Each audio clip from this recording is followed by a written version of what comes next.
السلام علیکم ورحمۃ اللہ۔ یہ والی آیت ڈاکٹر صاحب ایسے موقع کے اوپر پڑھا کرتے تھے، ڈاکٹر مسعود الدین عثمانی رحمۃ اللہ علیہ۔ ما لکم لا ترجون للہ وقارا وقد خلقکم اطوارا۔ مرادو تمہیں کیا ہو گیا ہے، تمہارے یہاں اللہ کا کوئی وقار نہیں، یعنی اللہ کی کتاب کچھ کہے اور تمہارے حضرات کچھ کہیں، تمہارے اکابرین کا عقیدہ کوئی اور ہو، چاہے ان کی کتابوں سے چاہے ان کی تقریروں سے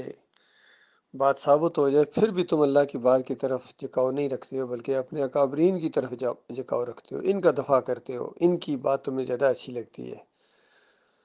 تو اصل میں جب تک اللہ کا وقار دل کے اندر نہ جاگے نا، اسی سے تو پتہ چلے گا کون اللہ کا بندہ ہے اور کون کسی اور کا بندہ ہے۔ جو اللہ کا بندہ ہو، دیکھیے دنیاوی لحاظ سے ایک غلام ہوتا ہے کسی کا، وہ خریدا ہوا ہوتا ہے، تو وہ اگر ذرا بھی اپنی جو وفاداری ہے وہ اپنے اس جو عارضی اس کا مالک ہے اس کی طرف کرنے کے بجائے کسی اور کی طرف کرے، تو وہ اس کا کچومر نکال دے گا کہ میں نے تجھے خریدا ہوا ہے اور تو کسی اور کی حمایت کرتا ہے، کسی اور سے تم دلی وابستگی رکھتا ہے میرے بجائے، حالانکہ میں نے تمہیں کتنا اچھا رکھا ہوا ہے۔ تو دیکھو جو بندہ ہے وہ اس سے بھی آگے ہے، کیونکہ غلام سے بھی اگلا جو درجہ ہے وہ عبد ہے۔ اللہ تعالیٰ نے ہمیں پیدا کیا ہے، ہماری ماؤں کے پیٹوں کے اندر اللہ تعالیٰ نے ہمیں بنایا ہے، اور کتنے قیمتی اعزاز دیے ہیں اگر انسان غور کرے تو۔ اس مالک کو چھوڑ کر کسی اور کی بندگی کرنا یہ تو ضلالم وحیدہ ہے، بہت ہی آخری درجے کی گمراہی ہے، جو اللہ کے علاوہ کسی اور کو پکارے، کسی اور کی نظر و نیاز کرے، کسی اور کا واسطہ وسیلہ، جس طرح یہ قوم لگی ہوئی ہے، کوئی 11ویں کر رہا ہے، کوئی 12ویں کر رہا ہے، کوئی 10 محرم کی سبیلیں لگا رہا ہے، کوئی مزاروں پر چادریں چڑھا رہا ہے، کوئی دیگیں بانٹ رہا ہے، کوئی مرغیاں چڑھا رہا ہے، کوئی تیل چڑھا رہا ہے، کوئی صابن چڑھا رہا ہے۔ اندازہ لگائی ایسی ایسی درباریں جہاں صابن چڑھتے ہیں۔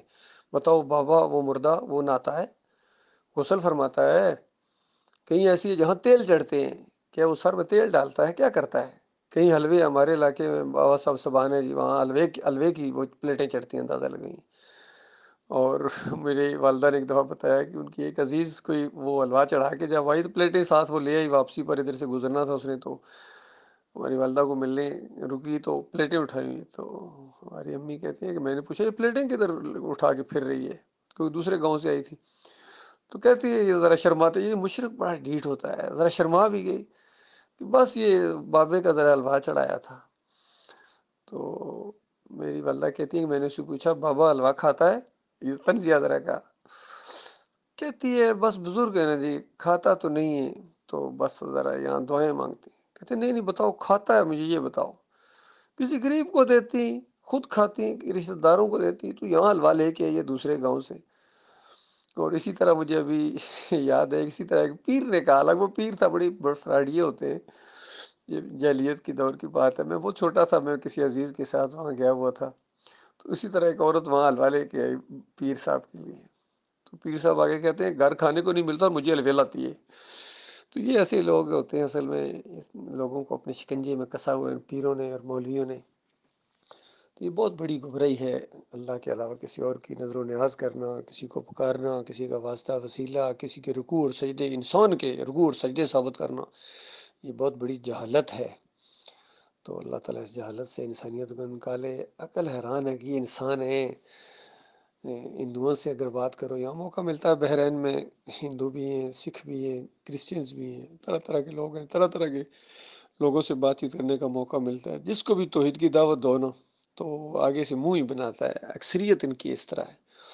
اور کسی حد تک یعنی پہلے ہم ہم لاتے رہتے ہیں، جیسے ان کو یہ کہا جائے نا کہ دیکھو اس شرک کی وجہ سے، اس کفر کی وجہ سے تمہیں آگ میں جلنا پڑے گا، ہمیشہ کی آگ میں تمہیں رکھا جائے گا اور جنت سے محروم کر دیے جاؤ گے، یہاں ان کو تھوڑی پریشانی ہو جاتی ہے۔ بھائی آپ ایسی باتیں کیوں کرتی ہیں جی؟ آپ ٹکٹ بانٹ رہے ہیں، وہ ٹکٹ کون بانٹ رہا ہے؟ یہ تو ایک دعوت ہے۔ ایمان عقیدے کی بات بتانے کے بعد کہا جاتا ہے کہ یہ ایمان عقیدہ لاؤ نہیں تو تمہیں جہنم میں جانا پڑے گا۔ تو قرآن کی یہی تو دعوت ہے، انبیاء یہی تو کیا کرتے تھے، یہی کہتے تھے، خوشخبریاں سنانے والے اور ڈر سنانے والے انبیاء، اس کے علاوہ کیا تھے بتائیے ان کی دعوت؟ بات مان جائے جو اس کو خوشخبریاں سنا دو۔ بات ایک ہے کہ اللہ کے علاوہ کوئی معبود نہیں ہے، صرف اکیلا مالک ہے جس کے سامنے جھکنا ہے، اس کی فرمانبرداری کرنی ہے، اس کا بتایا ہوا طریقہ ضابطہ حیات یہ اسلام ہے زندگی بسر کرنے کا۔ اور اس پر تم چلو گے تو اللہ تم سے خوش ہوگا، تم سے راضی ہوگا، دنیا میں بھی تمہیں اچھی زندگی بسر کرائے گا، مرنے کے بعد جنت کی بادشاہی کا تاج پہنو گے، اور وہاں کی جو کم از کم جنت ہے اس دنیا سے 50 گنا بڑی ہے، اندازہ لگاؤ، ہر خواہش دل کی پوری ہوگی، کوئی بیماری نہیں، کوئی وہاں بڑھاپا نہیں، کوئی ناگواری نہیں، کوئی بجلی کے بل نہیں آئیں گے، کوئی کسی طرح کا نہ کام کرنا پڑے گا، نہ نوکری کرنی پڑے گی، نہ کاروبار کرنا پڑے گا، نہ چوری کا ڈر، نہ کسی مال کے ضائع ہونے کا خطرہ کہ کوئی مال چوری کر کے لے جائے گا۔ ایسی عیش لگژری لفظ بھی اس کے سامنے ہیچ ہے، ایسی وہاں کی زندگی اللہ تعالیٰ نے بتائی ہے، بڑے بڑے محلات تمہیں اللہ تعالیٰ دے گا، کیونکہ مالک بہت مہربان ہے۔ اور پھر دھمکی بھی دی کہ اگر تم اس راستے پر نہ چلے، مجھے چھوڑ کر کسی اور کو پکارا، پھر تمہیں سزا ملے گی، تم مجرم ٹھہرو گے، اور پھر تمہیں بہت بڑی آگ کے اندر داخل کر دیا جائے گا۔ ایسی آگ، ایسی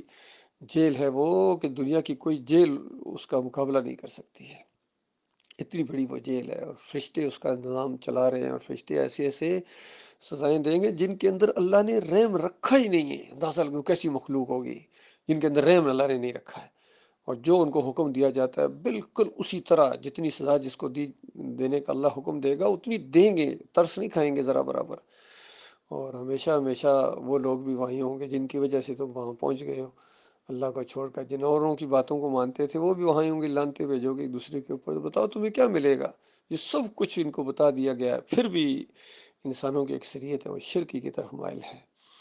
تو آج ہماری مسلم قوم اس کو، یعنی ان کے اندر شرک آ گیا ہے، وَمَا يُؤْمِنُ أَكْثَرُهُم بِاللَّهِ إِلَّا وَهُمْ مُشْرِكُونَ،